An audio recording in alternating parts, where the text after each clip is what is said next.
Welcome to the Simsbury Free Library. We're particularly proud tonight to present Richard Curtis, who led the Simsbury High School Simsbury Free Library Partnership to do an extraordinary publication 20 years ago about MLK and his time in Simsbury. He's prepared an excellent slide presentation, or PowerPoint presentation for you. And it was a thrilling, wonderful experience to do that. John Connor Malley is here tonight. He was one of the leaders of that project.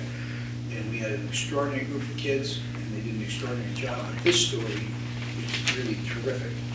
If anybody has any questions later for us or the library's role in what we did with it, working with the kids was extraordinary. In this room, we had the Oscar winner of the Oscar for documentary prize sitting right in these chairs, helping our kids sing. And they asked him for information. He said, well, I think you should add music. And along came the piano.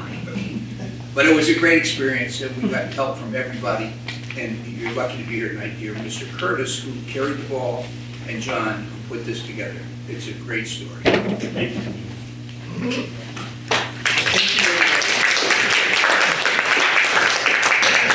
Thank you for coming in tonight. Is this the fifth? Okay, wow.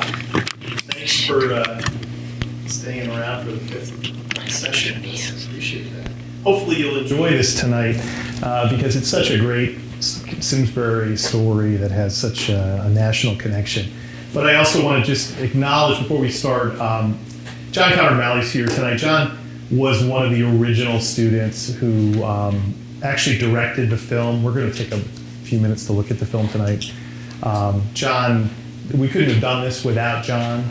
John had, and I'm sure still does, has just incredible skills, technical skills that made this possible and made this better than any of us could have ever imagined it would have been.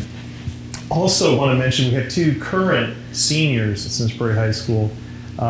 Max Stolov and Gus Pastor are here, and they are part of the current Martin Luther King group that we have at Simsbury High School.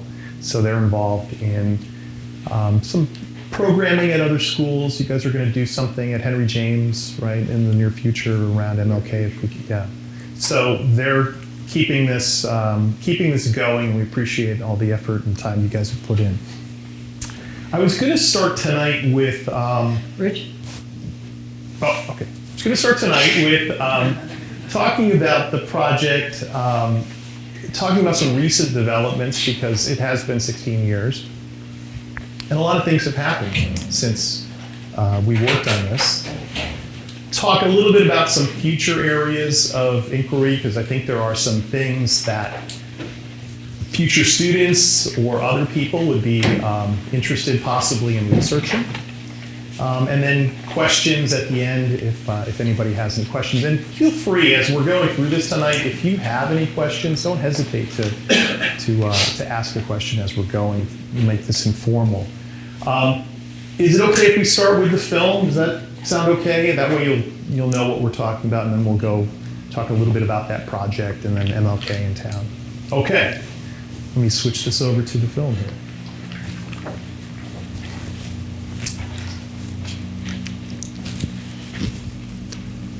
How many people have seen the film? Well, those people involved in it are kind of... All right. This one, what do you do? Okay, let's... All right, here we go.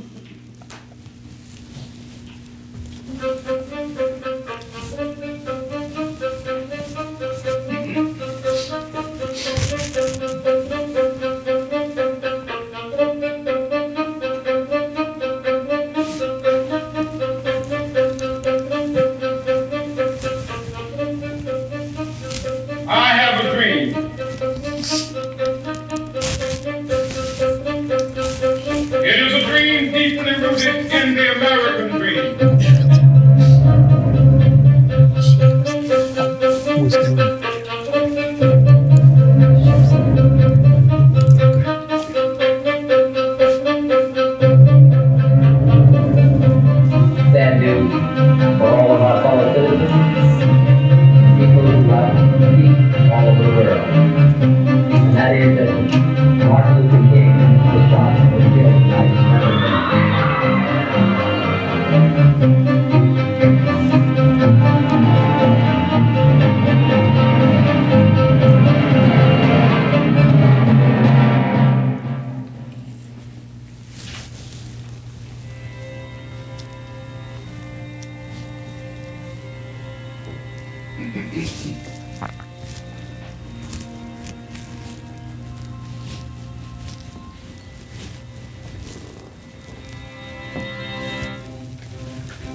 Martin Luther King Jr. was in Connecticut. But did this experience affect him? If so, then how?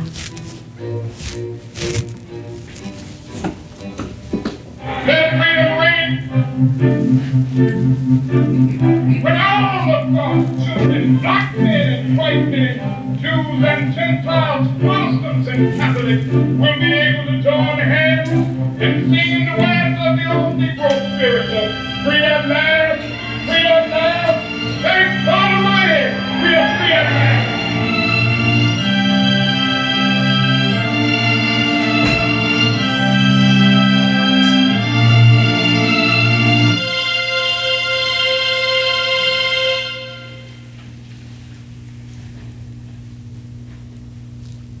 When I was a freshman in college, some 15 years ago, several of my fellow students, I joined several of my fellow students in coming to Connecticut to work for the summer on one of the tobacco farms.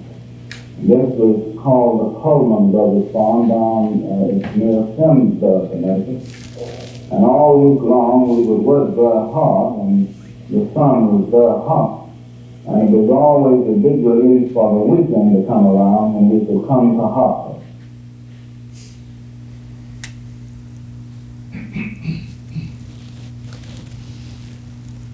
Martin Luther King Jr. spent the summers of 1944 and 1947 working on a tobacco farm in Simsbury, Connecticut.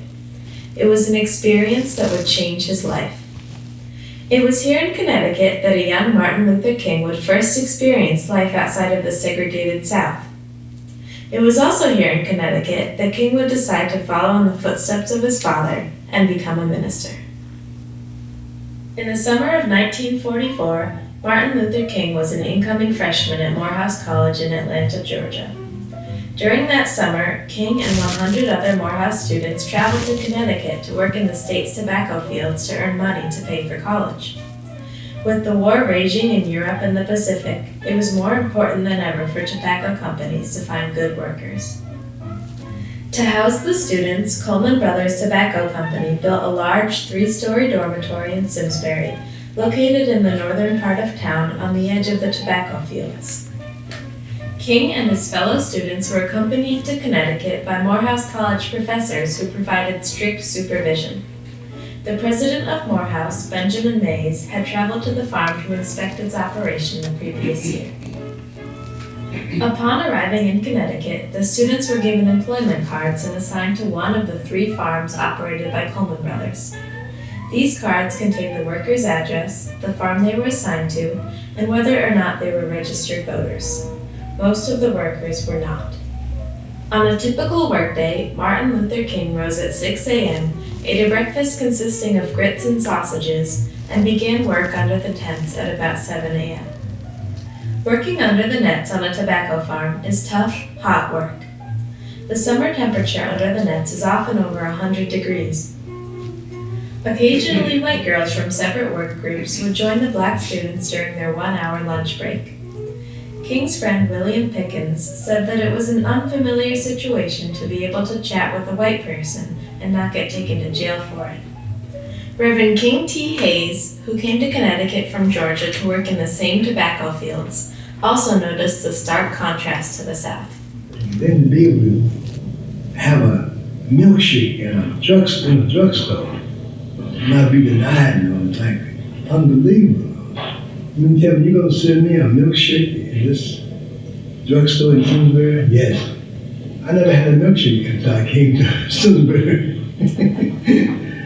Some of the privileges, were just so impressive to me, I felt like I was being in an arena of freedom. freedom from oppression. The workday ended at 5 p.m. King and the other workers emerged from under the tents covered in dirt and the stains from the tobacco plant. Their total pay for the day was $4. The Morehouse students returned to the dorm for a hot meal prepared on one of the 2 large wood-fired stoves. King was assigned the task of ladling out milk and other drinks to his co-workers in the cafeteria. Following dinner, the students engaged in a variety of recreational activities at the camp. There were books and a piano in the dorm. There was also basketball, ping pong, horseshoes, boxing, and baseball. Bill Dushanick remembers playing the Morehouse students.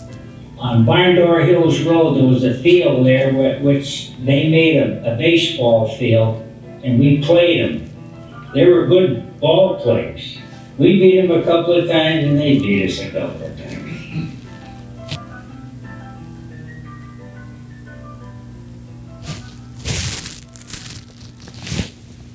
On Sundays, Martin Luther King attended church in Simsbury or Hartford. The churches in Simsbury were the first integrated churches he had ever been to.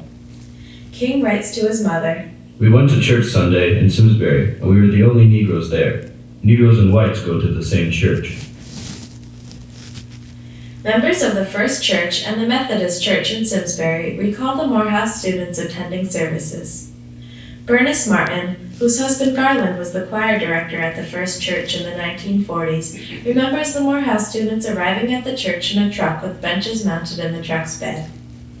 Miss Martin, now 105 years old, also remembers Martin Luther King singing in her husband's choir. Yes, I remember meeting Martin Luther King, very much so. Yeah. As I said, I met him in church for the first time because he came up with the tobacco workers too. Residents also remember the Morehouse students walking to town, attending movies in the Eno Memorial Hall, and swimming in the Farmington River. Martin Luther King's letters to his mother also mention weekend trips from Simsbury to Hartford. Yesterday, we went to Hartford. We had a really nice time there. I never thought that a person of my race could eat anywhere, but we ate at one of the finest restaurants in Hartford, and we went to the largest shows there. It's a really big city. While in Hartford, King attended services in Shiloh Baptist Church and Union Baptist Church, as well as a dance in the Bond Hotel ballroom. The superb singing voices of the Morehouse Choir also made them featured performers in concerts, most notably the concerts on the steps of the Hartford Times building, which were broadcasted live on the radio. Wesley Case remembers the wonderful singing voices. And they had a beautiful choir. You ever hear those? I mean, if you had an opportunity to hear them, you would know that they have wonderful voices. Despite being just 15, King was selected by his fellow workers to be the religious leader in the camp. He writes to his mother, Sunday morning, we had church in the dorm, and I led it. I am the religious leader. I have to speak on a text every Sunday to 107 boys. We really have good meetings. Religious meetings were held in the recreation room at the Simsbury dorm, and those in attendance claimed that the young King could have passed as a trained minister. Religious discussions focused on changing the world, helping to lift people up, and contributing to society in ways that no one had ever done.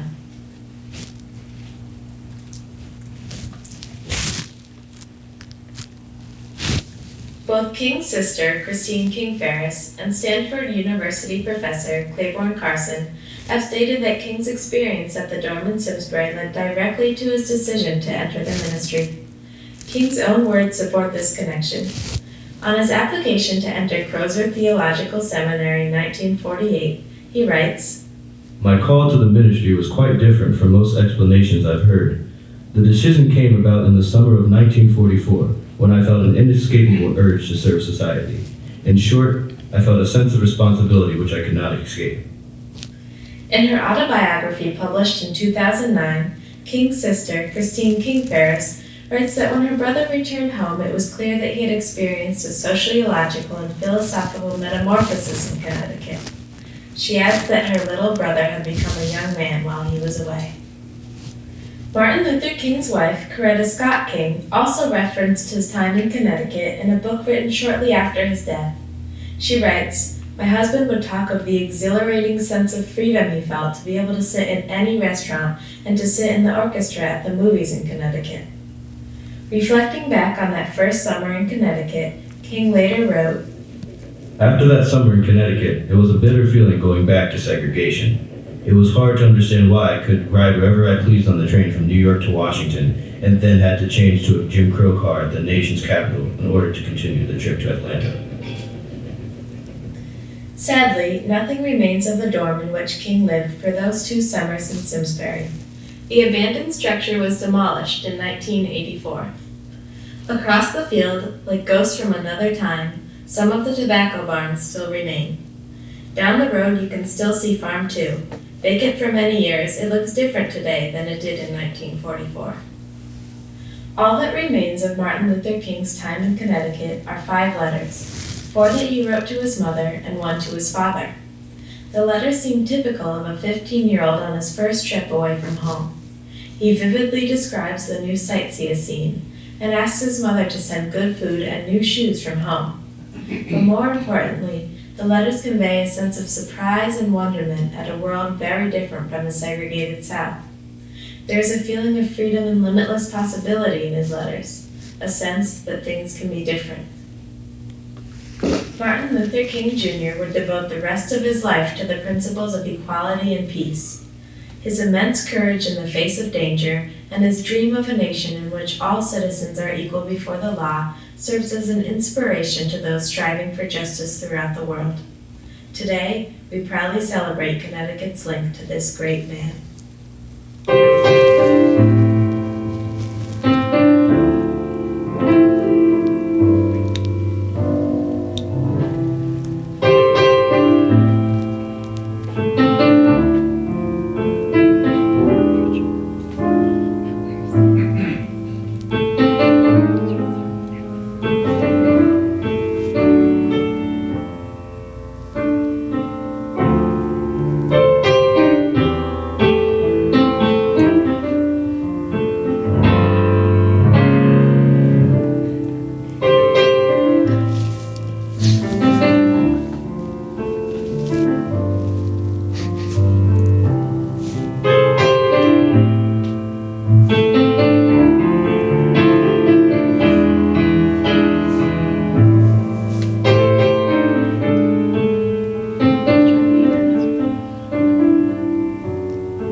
Okay, let me see if I can get us back to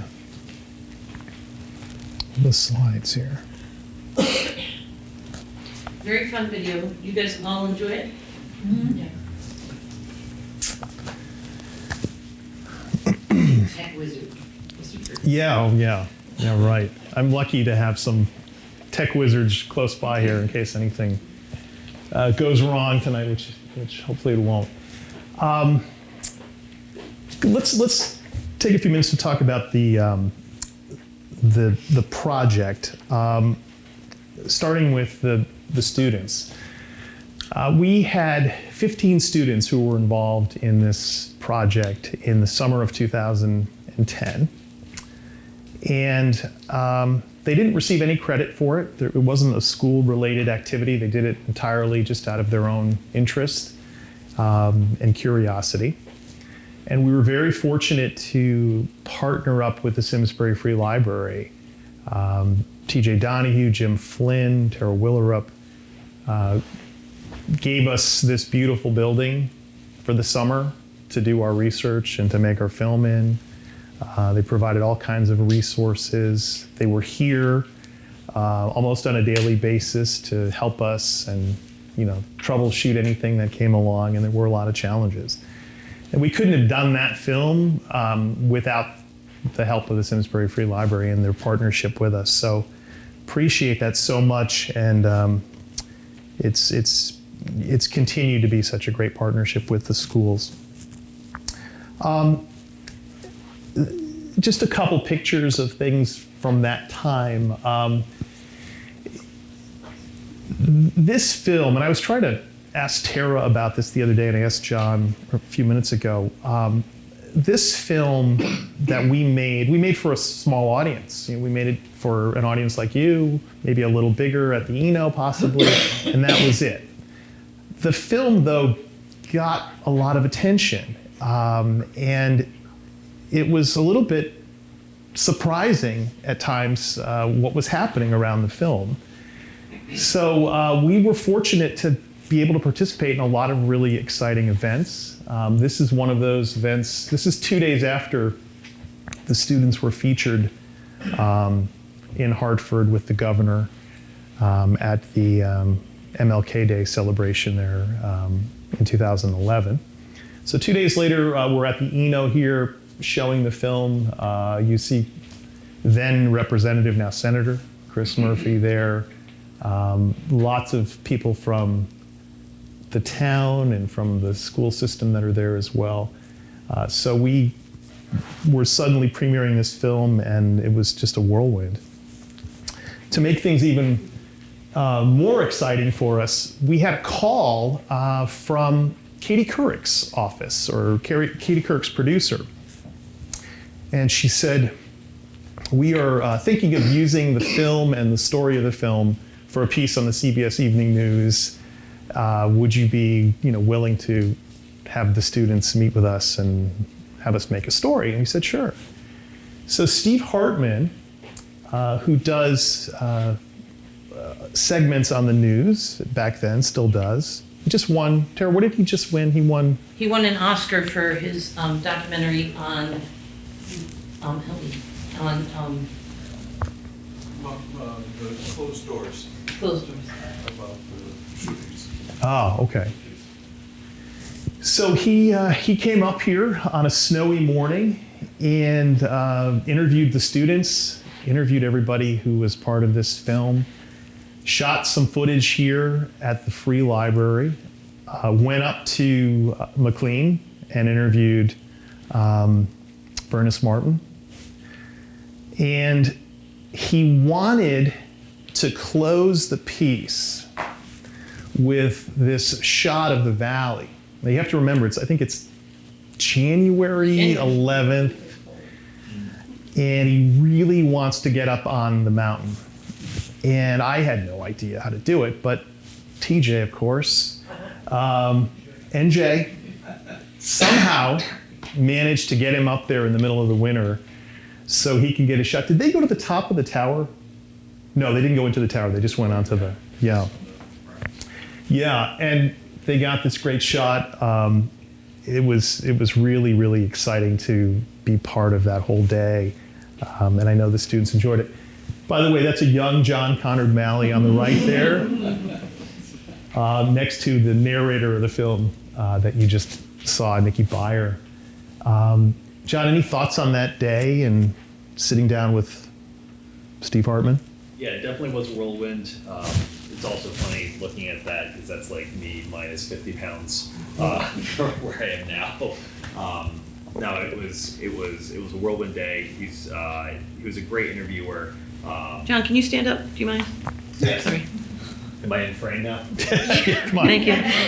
Yeah. No, it was absolutely crazy day. I remember we shot this. We were interviewed somewhere in school. Yeah. So got pulled out of, I think it was physics class or something, and Nikki and myself for that, and really just tried to, he asked about what we learned, what we found to be impactful, and just little details about the story. It really is a remarkable story that this small town had such an impact on someone Such like a connection. him. Yeah. So. Oh, thanks. Yeah. That was great, though. It was such an exciting day for us. TJ, I know Steve Hartman needed some, do you know the story about the $20? Do you remember that? I don't, but I think we had, Tara, was that, do you remember that story? He left his house without his wallet. He lives in northwestern Connecticut, so he was here and he didn't have any gas to get home. And he wouldn't take any money. And so TJ said, I'm giving you $20, you have to give it to someone else and pay it forward. So he would So take he finally took it, yeah. We also had some other, surprises along the way. This was another national news piece, CNBC. This was when Shepard Smith had a show. I don't know if you remember Shepard Smith. He had a news show for a while there. He sent a crew here to Simsbury to speak to some of the students about the film as well. This was years after it, too. Just a couple more pictures, just showing you how, even though the film was made in 2010, there's still a lot of interest on the part of the news organizations and different organizations around the state. That bottom right picture there was from last year.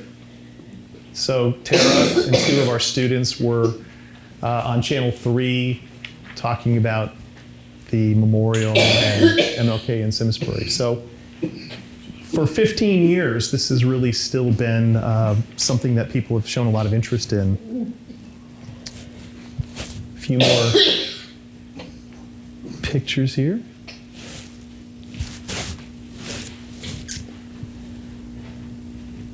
I wanted to mention one person who I've actually never met. One of our students did, though. Nikki, who was our narrator, after the film was done, she must have been looking at colleges, I'm guessing. So she went out to California and she went to Stanford University and found the preeminent expert on Martin Luther King, Claiborne Carson, who she talked to, and he was very interested. We shared some information with him, and it was very nice to hear that he felt this was an impactful time in King's life as well. And it was really nice to make the connection with someone who's such an expert on this topic and such an important person in this field. One other thing, and this was recent, I just happened to notice this, but I just wanted to point it out because I think it's kind of cool. This book, The Seminarian, was written recently, and it's a biography of King, but it focuses on his life after Morehouse. So he's in the seminary at this point, and it just focuses on those years in the seminary. And it's gotten great reviews. It's a really, really good book. And in the early part of the book, he's talking about Simsbury. And I'm curious, I'm looking at this, I'm like, I wonder where he's getting this information from, because maybe it's another source or something that we're not aware of.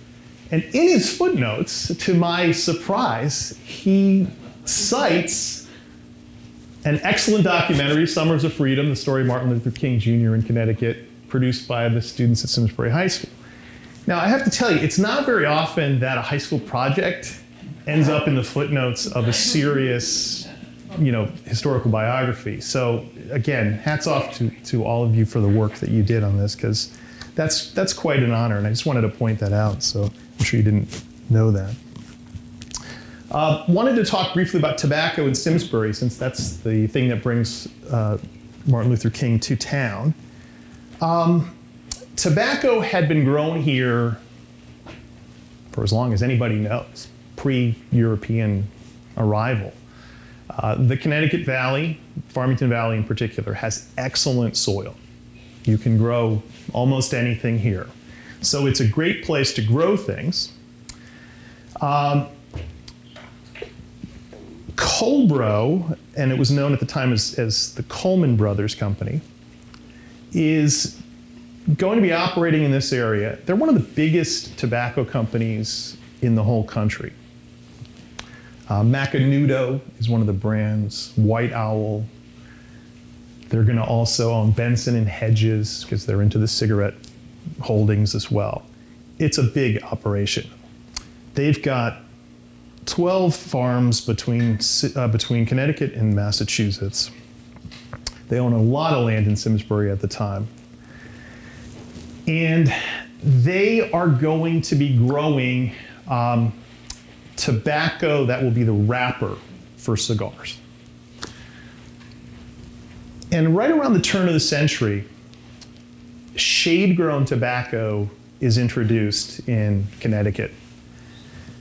Up until that point, the best wrappers in the world came from Sumatra. And the reason that you could grow them there was not because the soil was better necessarily, it's because it's cloudy there a lot, so the leaves don't burn. So someone came up with this great idea that if we put tents over our tobacco plants, we can create artificial shade and grow excellent wrappers here, and that's exactly what they do. So in 1906, Coleman starts to get into the shade game, and one of the problems that they run into is growing shade tobacco is much more labor intensive than just the regular tobacco that you see out in the sun. That kind of tobacco, the stuff that you see, you just cut it once and that's done. With shade-grown tobacco, you have to prime it, which means as it's growing, you have to take leaves off it. And this could be 3 times a summer, it could be up to 10 times a summer. So you're revisiting the plant over and over again. Very labor intensive. The problem for Coleman is a lot of the farm workers during World War I went into the factories, and they don't have the labor pool that they would need for this. So in 1916, Coleman Brothers sets up an arrangement with Morehouse College in Atlanta, Georgia, to bring up students who will work in Simsbury during the summer and earn some money for their tuition. And there are all kinds of advertisements from the time period here, you know, advertising for workers, showing you the shortage. And as you saw in the video, in 1944, obviously World War II is going. Morehouse College had just lost to the military 175 students from their college. They are now admitting younger students. And in the case of Martin Luther King, he's 15. He's finished 11th grade. And he is going to be an incoming freshman at Morehouse.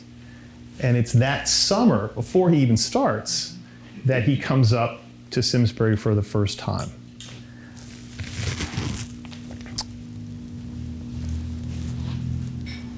If you look at our map here, you'll see the 3 big Coleman Brothers farms. There's one near the Morehouse dorm, Farm 2, and then there's the Indian Head Farm in Granby. I want to focus on the Morehouse dorm for a second, though, because I think this is an interesting piece of our history here. This is an aerial photograph, 1965. The state of Connecticut had the whole state photographed in 1965. I think they did it in the 30s as well. And you can call up any particular part of the state and see what it looked like at that time. So 1965, the dorm's still there. And you can see it's located where Scarborough Road is, exactly, off of Firetown. That's exactly where it was, up on the hill there. And on this next shot, you can see the dorm, but look at what would now be Meadowwood. You know, look at all the tent that's up there next to those barns some of the barns are still there today.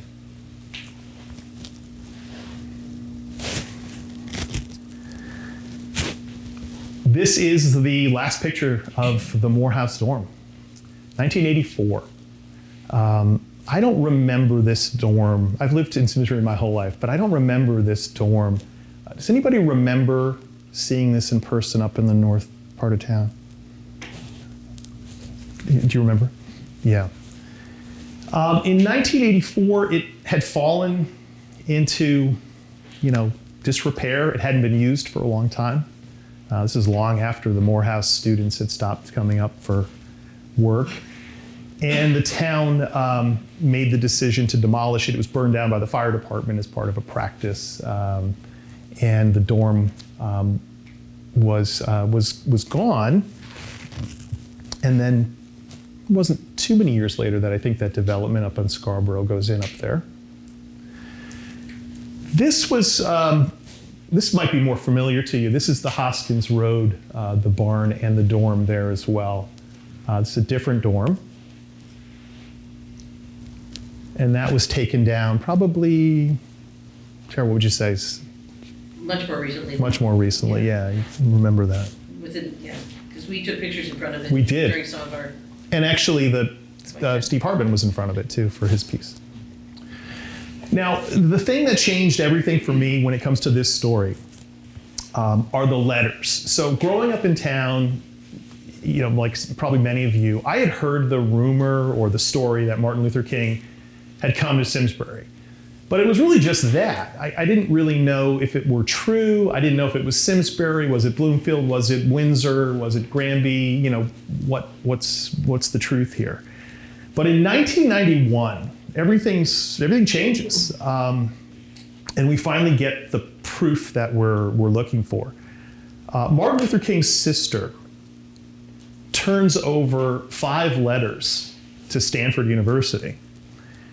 And they are letters that he wrote from Simsbury, where he talks about his life here.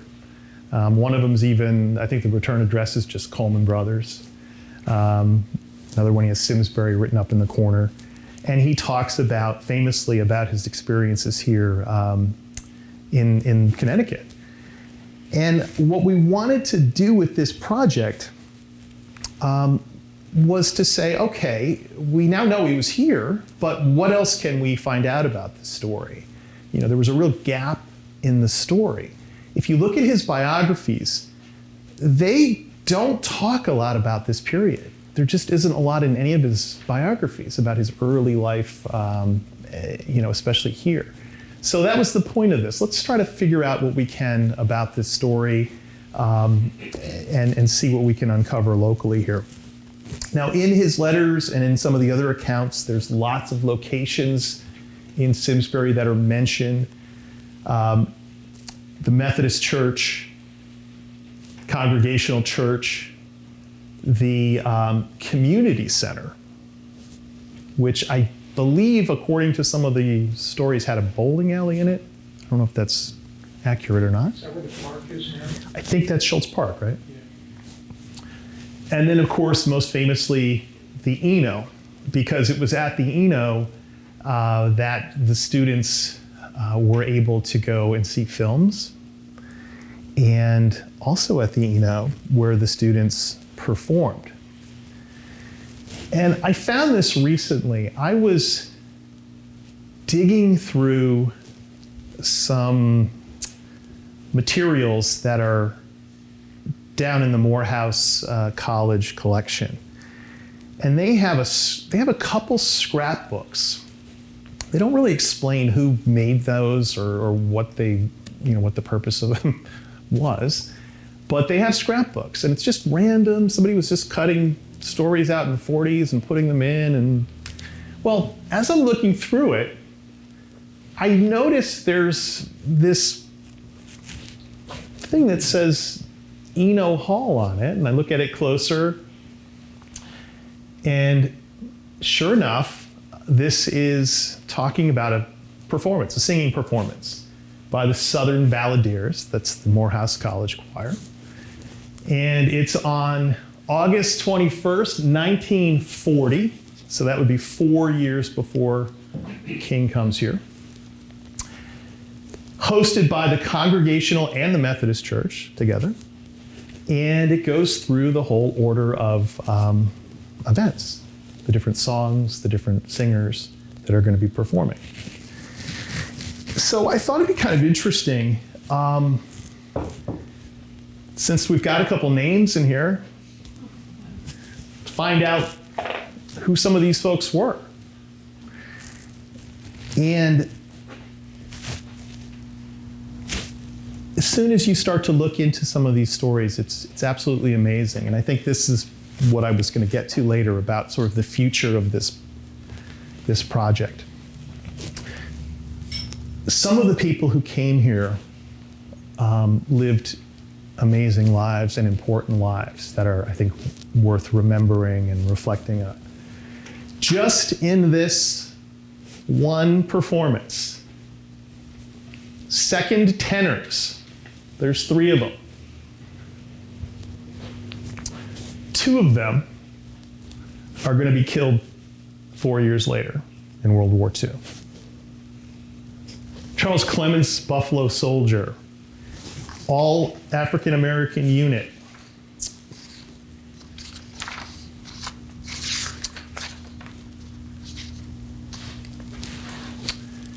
Killed in Italy, 1944.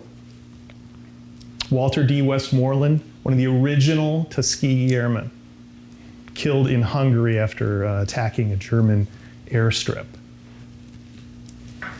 Robert Kitchen turns into a very important American diplomat. If you remember from the news recently, you might recall USAID was in the news a lot when they were cutting budgets. He ran the precursor to USAID. He was the chief UN official in Kenya. I didn't want to put this up here because it's going way too far off the beaten path. But I found an actual audio clip. You know how Lyndon Johnson and Nixon recorded everything in the White House? There is a tape of Lyndon Johnson talking to Senator Fulbright. It was 1965, about Robert Kitchen. And Lyndon Johnson is making the case that we need to hire him, we need to put him into this position. I guess Fulbright's a little bit skeptical for some reason. And if you know anything about Lyndon Johnson, he's very persuasive. And in the end, Kitchen gets the job. But what a great, what a great story. What a great person who, was here. And there's just so many like that. Recent developments. Well, as you know, we have our memorial out there, and that was such a big, a big accomplishment for us with this whole project. I can't thank everybody enough who was part of this project to put this thing together. The students had to raise an enormous amount of money. They went around and collected money from a number of different organizations. It was really, really impressive what they were able to do. I think a point to this is funny that after with all the news and all the press, it was the youngest 4 kids of the original group that were like, wait, everyone's graduating, and the minute they graduate, the story gets diluted. That's right. And goes away a little bit more. So they were the last 4, the youngest 4 were like, wait, we gotta do something so that we have something permanent. That's right. That will be here when we all graduate. And so that's why they felt the need to do the, And Ashika, our camera back there, was a big part of this effort to get the memorial made, and she was there for the groundbreaking of it. The students came up with the concept for the memorial. They had some great ideas.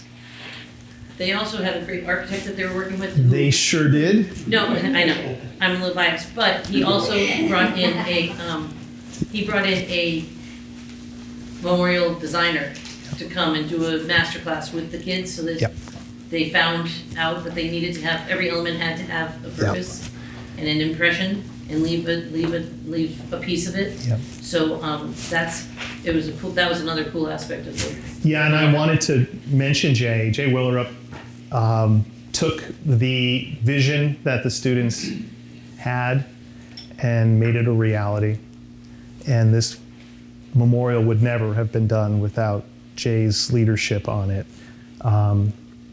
Right up there in the corner, you can see the test glass that we looked at first. We went through all kinds of different, should the letters be white? Should they be black on there? What's going to look best in the sun? What's going to look best at night? And Jay, at every step of the process, helped us through it until we were at that day when we were breaking ground and it was a reality. I just want to add, Rick, that the one thing the four students who really spearheaded that was they wanted to be a teaching memorial. And we all opened it during COVID.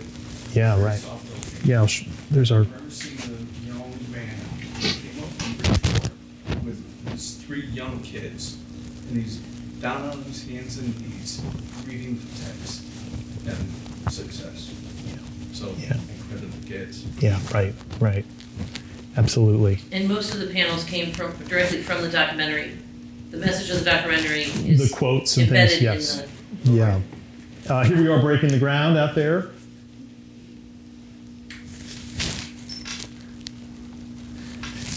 So many great moments have occurred as a result of this great partnership with the Free Library.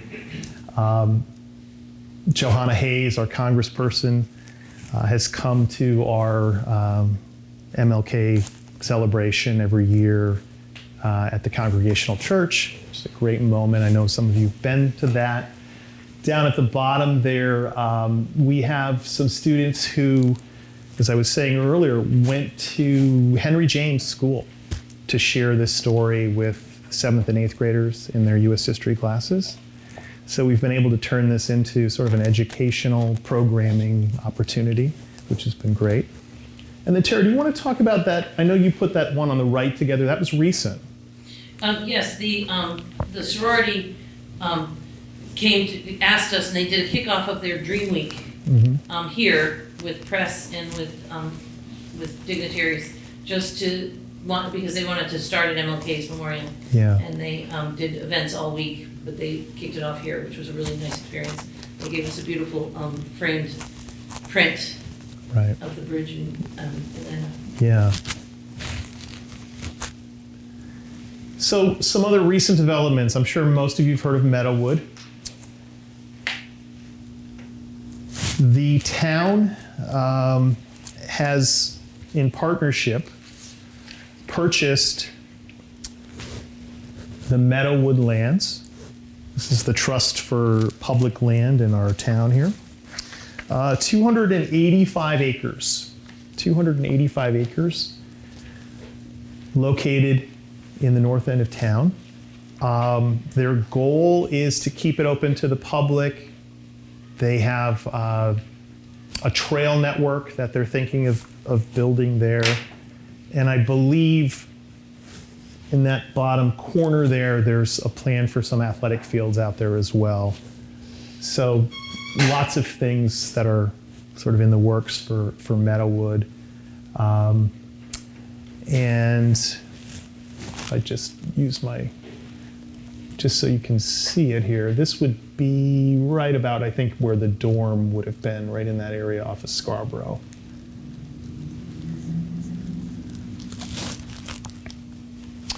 The other thing that is happening is the town has applied for that land to be registered as a national historic place. This building is one, right, Tara? Yes. So we're in one. We were on the register. But they're going to ask, and have asked, for that land to be recognized as well. The application that they put forward is incredibly well done. It's really one of the best things I've seen on the history of Coleman in town and the connections to the community. It's just a great application. I'm sure it's going to be approved. Future areas of study. So as a teacher, I'm always thinking about what's the next thing we can do? What's the next project? How do we keep this fresh? How do we keep this going? And one of the things that I have been thinking about is, it's actually mentioned, I took some of that language from the application for the National Register. The focus, I think, could be on the other people who were here. You know, King obviously got a lot of attention for this video, or for for being here and in our video. It's certainly about him. But I think there's other avenues and other people's lives who it would be interesting to look at. And I think students would be interested to see who else was here, who else came up as part of this program. Because I think they're an important part of our story and they shouldn't be forgotten.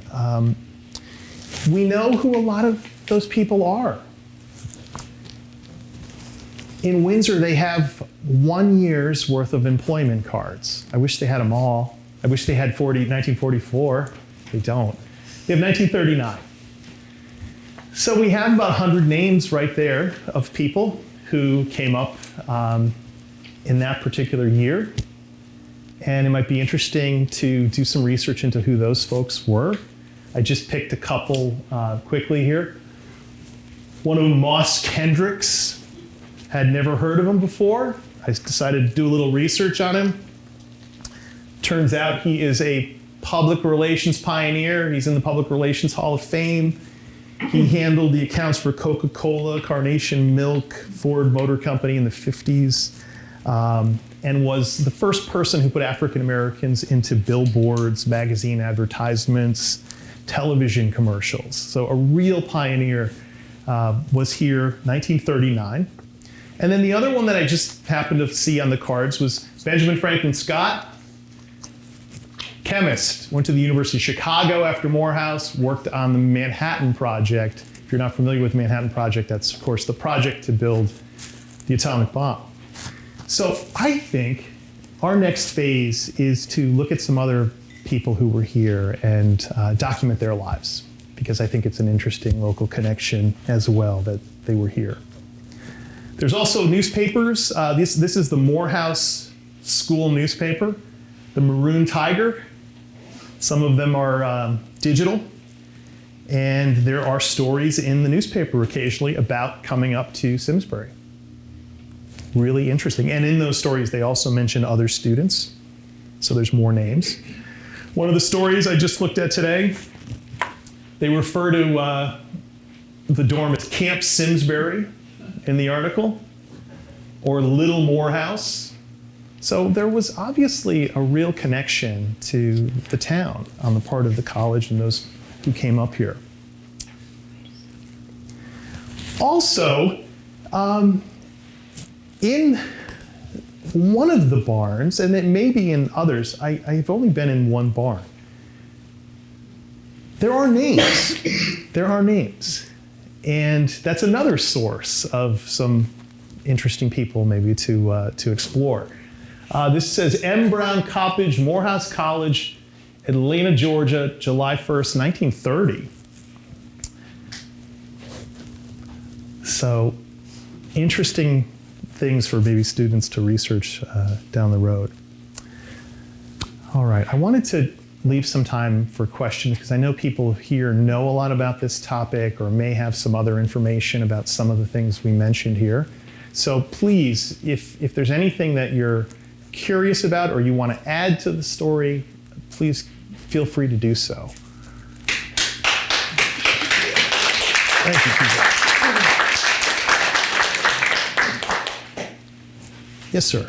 What year did the program with Morehouse end? We believe it was 62. 62. So 1916 to 62 is the best that we have on that. Yeah. Yeah. And it had actually been shut down during the Depression. So it kicks up again in 38.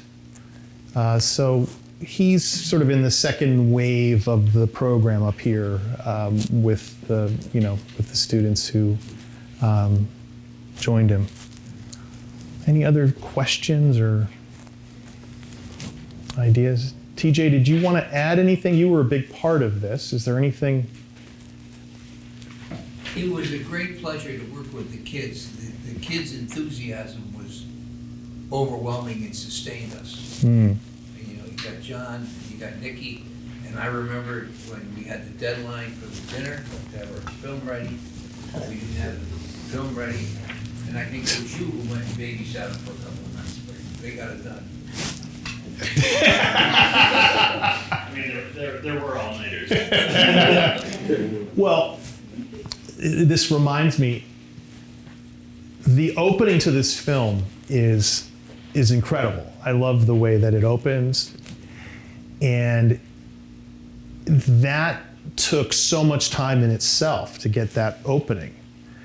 And I remember, we're weeks into this now, and we have deadlines, and they're still working on the first 30 seconds of the film because that was the cool opening. And I said, okay.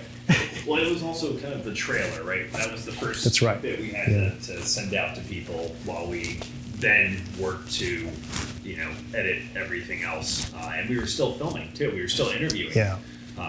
So. Yeah, but when you suggested to us that we needed a trailer, Yes. he and I didn't even know what that meant. But you got it done. We did, yeah. Yeah. Yeah, no, it was a great effort. I'll stand up so Tara doesn't know me. It was a great effort with the folks doing all the research, interviews, giving us leads on who to interview, and then in terms of filming, editing, voiceover, all that was myself, Nikki Byer, and Dylan Downs, just trading off lack of sleep. And Reed, the nice thing with Nikki doing the voiceover is if we wanted to change something, we could actually change that. Everyone brought a different angle to it. So. And that was our first foray. What was the program you used for that? It was like iMovie or what That was was Final Cut. Final Cut, yeah. So it was The great. other question, so you did a lot of interviews, but so how much tape did you have that you had to edit down to the minute you used on the video, the documentary? Probably at least 15 hours of interviews, and then probably about 5 hours of B-roll. So things like the view from Talcott Mountain, walking through the tobacco.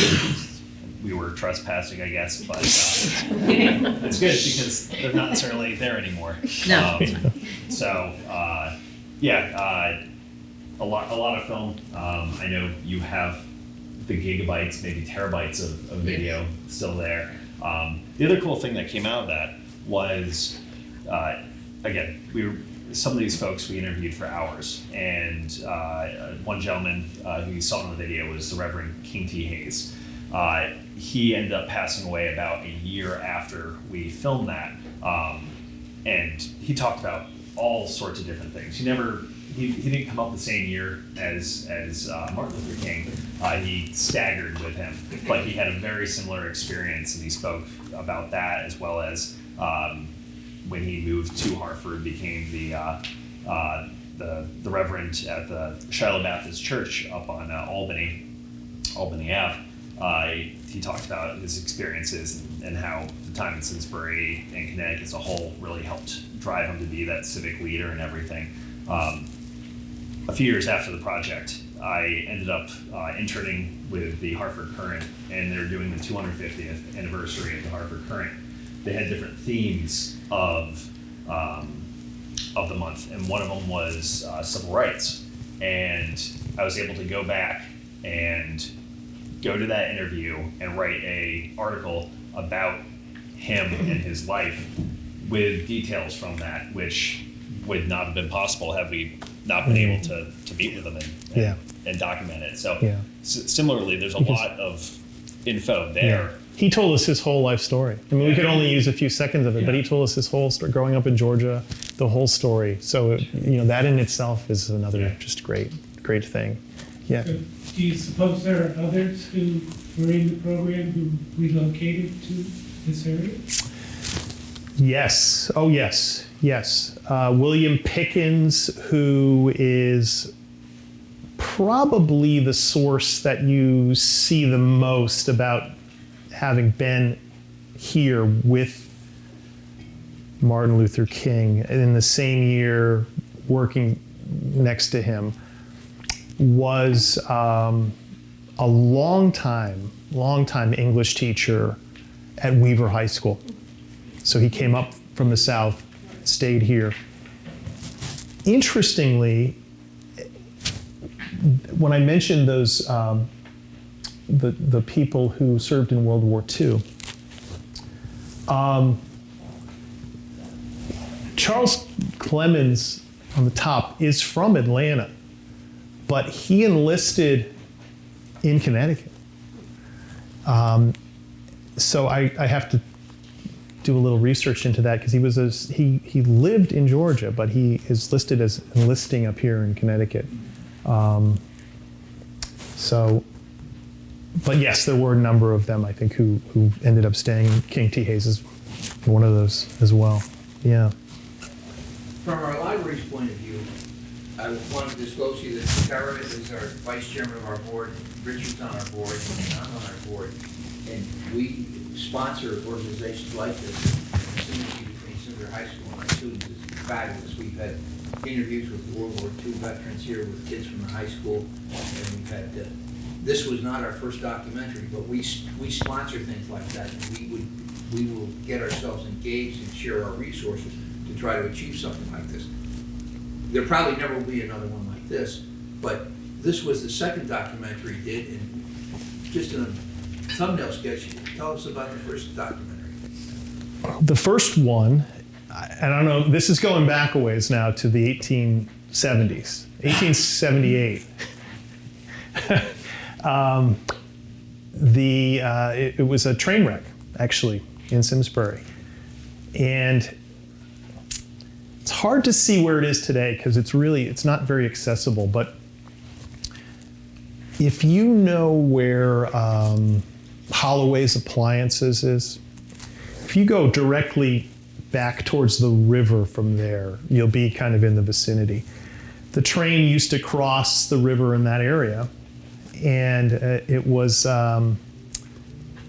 coming back from Hartford. Another winter, it was a January night. They had just seen a religious revival meeting in Hartford. And many of the people on the train were actually from the western part of the state, so New Hartford and Canaan out that way. So they crossed the bridge going over, but a couple hours later coming back, the bridge gives out, and I believe 15 people are killed. It was one of the worst, at the time, one of the worst accidents, transportation accidents in American history.